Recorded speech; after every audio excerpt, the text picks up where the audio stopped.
tahu, mungkin ada yang tak tahu kan. Jadi for the sake of yang those yang tak tahu, apa tu bowl of happiness?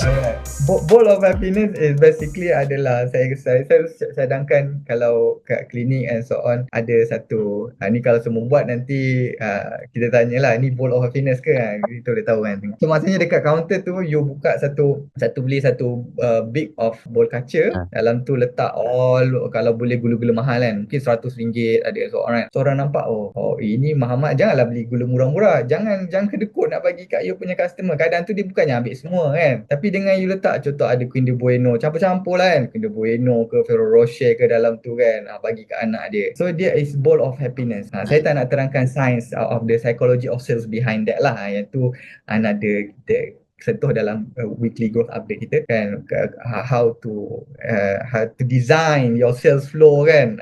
Tapi bowl of happiness is very powerful.